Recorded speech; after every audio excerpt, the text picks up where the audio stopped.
आता पाहूया टॉप 9 मोठ्या बातम्या। मराठा आरक्षणाच्या मुद्द्यावर उद्या विधिमंडळाचं विशेष अधिवेशन। ओबीसी समाजावर अन्याय न करता मराठा समाजाला कायद्याच्या कसोटीवर टिकणारं आरक्षण देणार।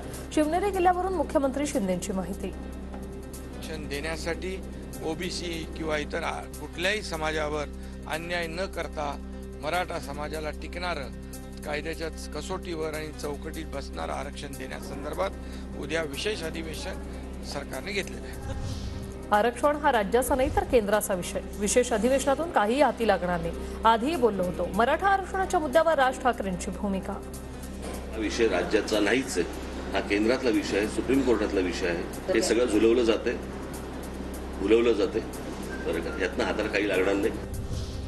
मुख्यमंत्र्यांनी शब्द दिलाय त्याप्रमाणे उद्या विशेष अधिवेशन। मराठा आरक्षणावर उपमुख्यमंत्री अजित पवारांची प्रतिक्रिया।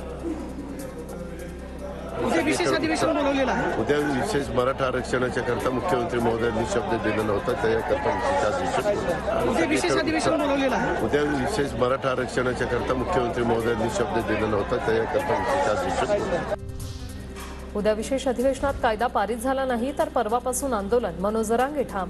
2 ते 3 जणांच्या हट्टापायी सरकार वेगळं आरक्षण लादतंय। केंद्रातलं आरक्षण आणि आमचा विषय वेगळा। जरांगेंची प्रतिक्रिया। या 2-3 जणांच्या हट्टापायी हे 150 जणांना जे लागतं वेगळं आरक्षण, त्यांच्या हट्टापायी आणखीन मराठ्यांच्या पोरांचं वाटोळं करणार आहे तेच। जर आम्हाला 20ला तुम्ही अंमलबजावणी नाही केली तर 21च्या नंतर आंदोलन काय तयारी केली आहे। आम्हाला अंमलबजावणी पाहिजे। शासनाने जरांगेंना दिलेलं आश्वासन वेळेत पाळलं पाहिजे। शाहू महाराज छत्रपती यांचं वक्तव्य।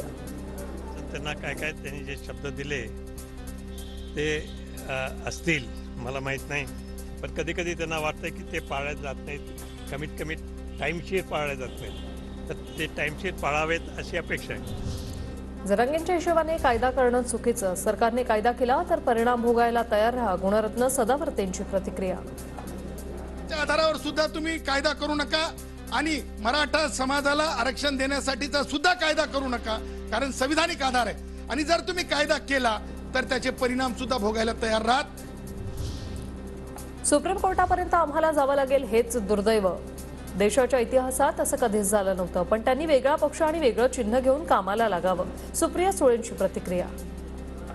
दुर्दैवी आहे की सुप्रीम कोर्टापर्यंत आम्हाला जावं लागलं। एक तर ह्या देशाच्या इतिहासात असं कधीच झालेलं नाही की फाउंडर मेंबर ज्या माणसांनी पक्ष स्थापन केला त्या पक्षाचा तो अध्यक्ष होता।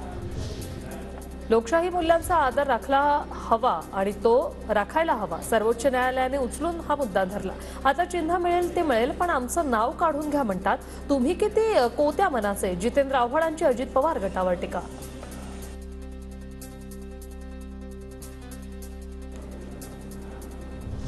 निवडणूक आयोग कामासाठी शिक्षकांना बोलावतं, मग निवडणूक आयोग 5 वर्ष झोपा काढतं का?